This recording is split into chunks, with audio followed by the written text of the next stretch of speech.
Matt, welcome back to the Hey. show once again. So happy to have you Hey, man. here. Man, Ari, I am so glad to be back.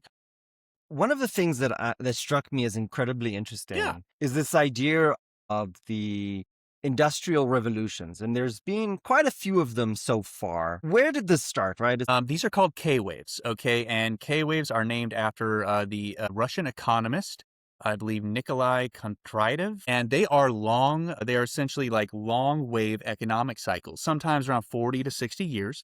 And they follow technology. So these are technological cycles that essentially just repeat over time and have really been going since early 1800s with naval power, which, you have Great Britain. I believe that was the first one. If you look at history and you look at our shared human global economic history, and you can really carve it out into some chunks there. They're marked by several, substantial events. All right. One, the emergence of a brand new technology, whether that be nuclear energy, whether that be, the discovery of the applications of oil, right, through chemistry and physics, information communication technologies.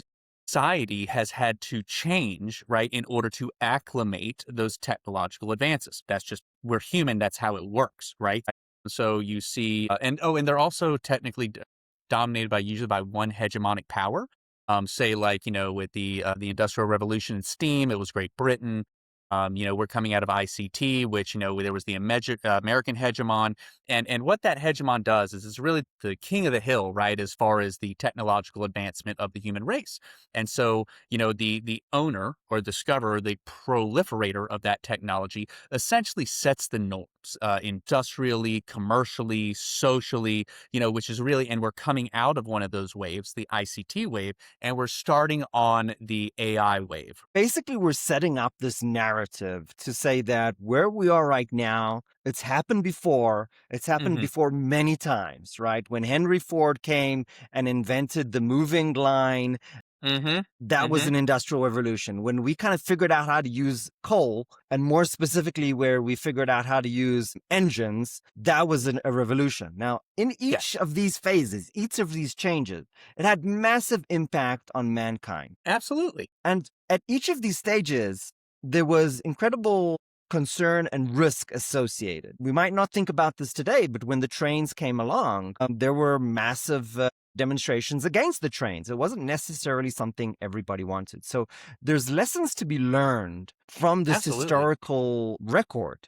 Now, my question is, I think we all know where this is going. AI is this big innovation that is kind Mhm. of yet again resetting history. And the question is, what can we learn from history and where might this go? But this story for you starts at a much more personal level. Why did you Mhm. even write this book? Is the simple question of when is AI going to take my job? When? Because guess what? You're talking to a guy who has seen that happen in real life, right? To him, to my coworkers, to my subordinates. I've seen it happen to friends, family, with these, AI centric layoffs. There are maybe a dozen dystopian versions of the future that we're Yeah. concerned about. Mhm. So let's talk about one of these dystopian futures, which you allude to in the book. You're a millennial like myself, so you've probably seen the show Sliders. Yeah. There's this one episode where basically this gentleman works in a mall, gets his health insurance, his health care, his salary from the mall. The mall is also where he lives. I mean, this really old from the 90s show isn't just a TV show. It sounds like a possible dystopian future. Draw the line between AI, this industrial revolution that we're going through now, and all of these other parameters that could contribute to that future before we jump into how to prevent it. How could this Got it. happen? It sounds unimaginable. Well, it's not unimaginable because the example that you just gave of that guy living and working at the mall, getting his health insurance from the mall, we've already been down that path. Those are called company towns, right? Like you would go to work in an Appalachian coal mine. You would get paid in company script, right? You would have to buy all your supplies from the company store, and what it amounted to is just indentured servitude. This indentured servitude. It's not because of the setup. It's because of where power lies and how they can Correct. change costing and value. Talk about that for a second. How does this turn into indentured servitude? Well, so take, for example, those factories in China, right? Like that you just described. Those are the same factories that had to install suicide nets because the workers kept killing themselves. flat out, right? This equals indentured servitude is it's the removal of choice and agency from the individual. You are deserving of certain things, right? Like in America, life, liberty, pursuit of happiness. In the United Nations, you have the list of human rights. So the Human Bill of Rights. So it's really the lack of choice. Okay, so this imaginary scenario that we're talking about with the mall, those people in company towns, they had no choice of where to get their groceries. They had no choice of what to buy, right, or what was stocked. They didn't have anywhere else to go because they were trapped within the economic system that was constructed around them to keep them working that job. Right, because the only reason that the factory towns exist, or like with that episode of Sliders exists, is because the level of wealth extraction that the organization can get out of you is greater than the goods, services, and sustainment that they are supplying you. So that power dynamic will always be imbalanced in those instances. So we kind of understand this situation where our employer is paying our wages, but can also increase the cost of our housing. It's the same person. So all power is controlled by one person. So there's a good chance that within human nature, they're going to abuse that. So hmm is that the path to where we get to this dystopian future?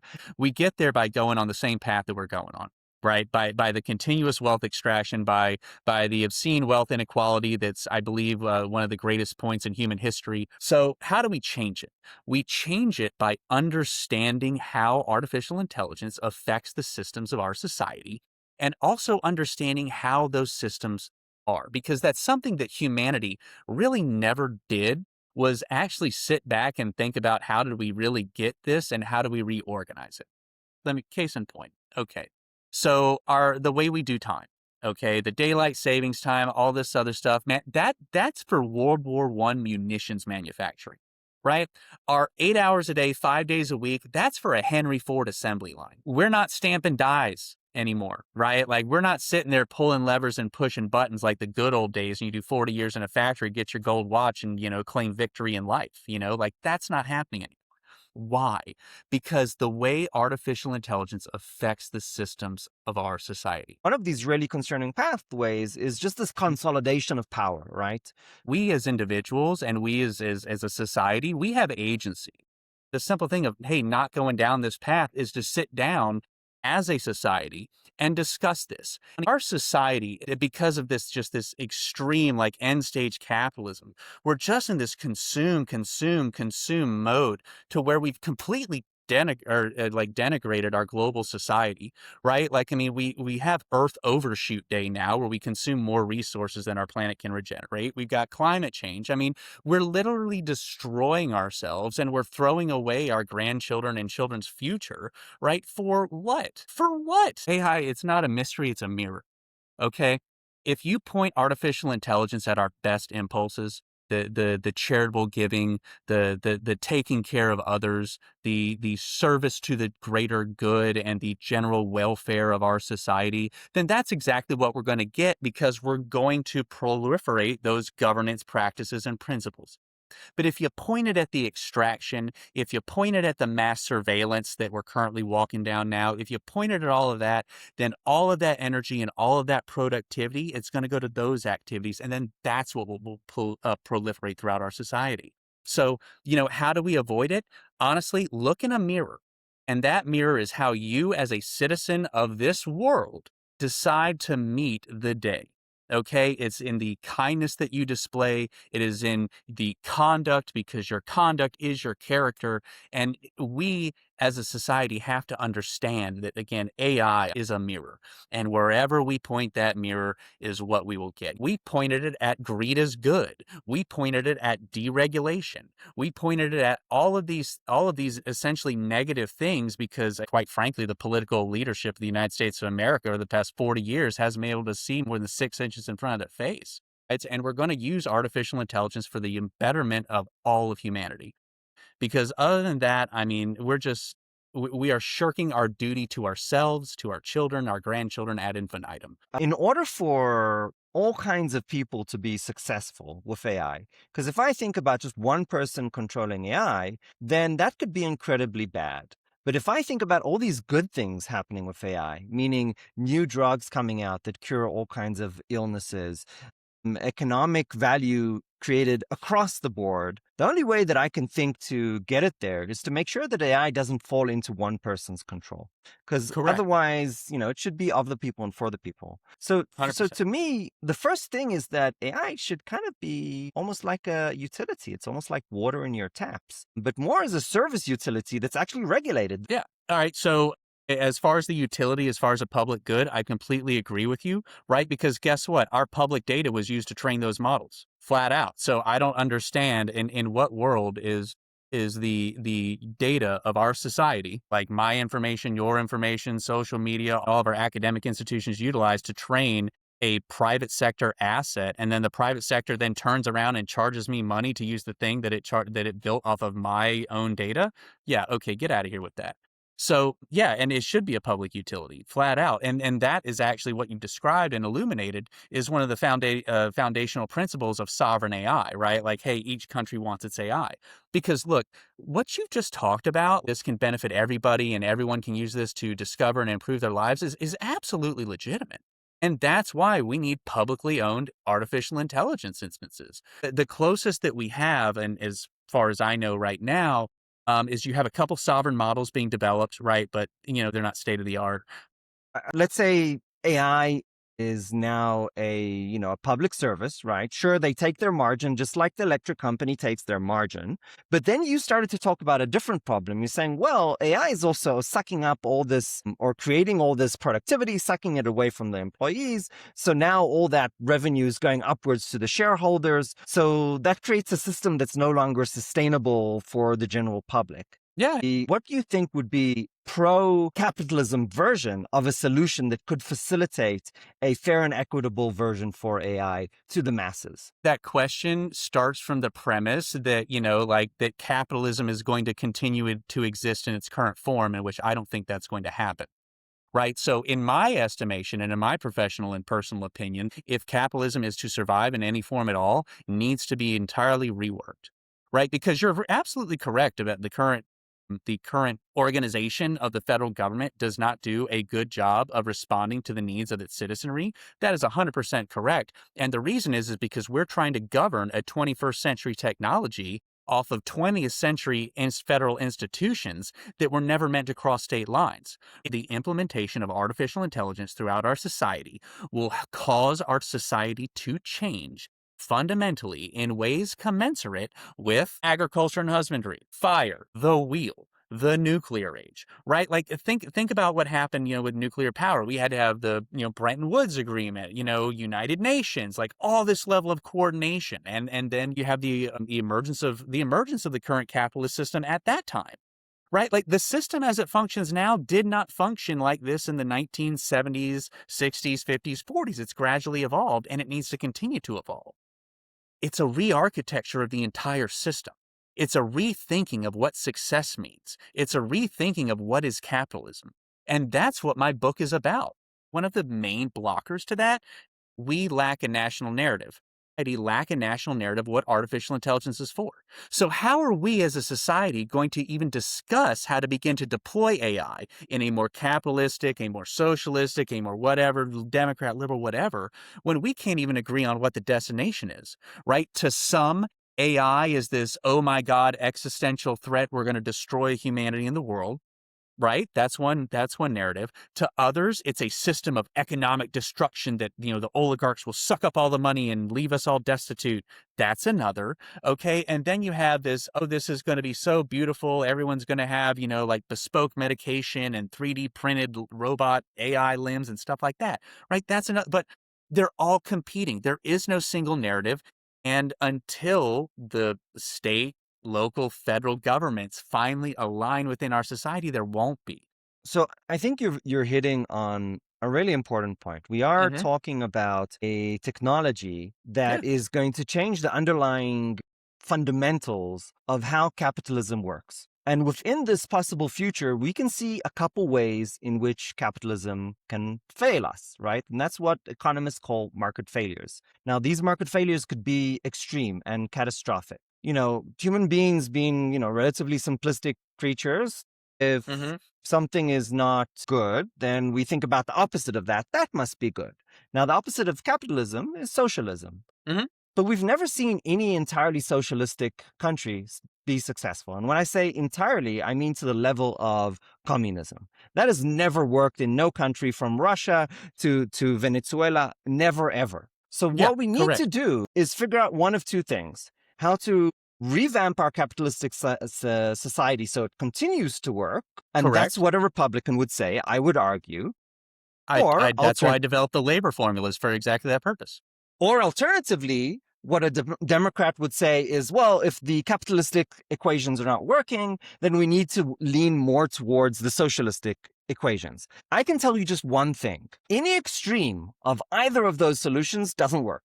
We know communism doesn't work. We know that extreme capitalism doesn't work. So my question to you, and this is, I don't know Yeah. that you have an answer to this, but To bring it, I love this. Come on. what is that mix? What is the let's say the fundamentals of that future mix where we don't completely neglect capitalism? Because at the end of the day, capitalism is the thing that makes you want to get out of bed and actually do work. Because when we look at communism, where everybody gets a free ride, nobody goes and does work, and then everybody is hungry. And that's the thing that we forget about extreme socialism, aka communism. So we need a mix of the two. What does that mix look like? It looks like exactly what I outlined in my book. It's Star Trek. It is absolutely Star Trek, right? Like, I mean, you have the Federation. There is intergalactic, interplanetary trade. There are market economies for goods and services. However, it is more egalitarian, more equal, and more democratic, and more representative of the cohesive whole. And that's exactly what it is. It's a reorganization of what could be and what we can achieve. And then that's why I wrote the book, AI for Humanity, Architecting a Better Future. Right? Because it starts off, with examining the situation as it is now between what I've identified as 4 AI hegemons. Okay. Then we go into the K wave and also the crossing of planetary boundaries. And then I explain agentic AI, right, and artificial intelligence as the new fundamental organizing logic of our global society, right? And that's when I developed the labor formulas. The labor formulas that I developed, I believe, again, can take us and allow society to capture those productivity gains and measure them, right? And that's when we can then have the discussion as a society of where do these gains from AI go? Where does the productivity go? But hey, it's going all to the shareholders, but that's not sustainable. Hey, it's going all to the employees, but that's not sustainable. It'll collapse both ends. You're absolutely right. So we need to mitigate and we need to do that transition. If we take a step back and look at our global society, look at all of humanity, right? We sit down, we talk through the reorganization of our society of what is better, what is more egalitarian, what is the best possible outcome for everybody, right? Which is that golden age, that panacea, that discovery, those sovereign LLMs, but also publicly owned, available, citizens using them. Like that's the future. That's the future that I believe will yield the greatest returns. And that future resembles Star Trek. So again, we need the formulas to measure the work. Well, how do we incorporate them? Well, guess what? I've got 4 chapters of playbooks, buddy. I've got them for policymakers, regulators, tech workers, every average day citizens and workers, right? So literally you can be anywhere on the planet in theory of what I've attempted to do. It will gradually move that window over to a more egalitarian and equitable society as far as the financial productivity gains. Now, again, where those gains go, that's the discussion. That's the back and forth. But until we understand what's really at stake, until we understand how AI takes our job, we'll never be able to measure how much of our job is really worth. If you could, wave a magic wand and make one law, what would that be? What would you put into law tomorrow? I would overturn Citizens United. I would get the money out of American politics that's currently polluting the system. I would eliminate the political corruption. If you are, 40 years into the future from today, what is the piece of advice that you would give yourself to Matt Work in harder. 2026? Man, I Work think harder. you're already working way too hard. There's got to be something better Work than harder. that. Go harder. Do it. You only live one life. Why not? He who dares wins. Let's go. Work harder. Matt, thank you so much for your time today. I appreciate you All joining right, the brother. show. Yeah, man. As always. Hey, buy my book.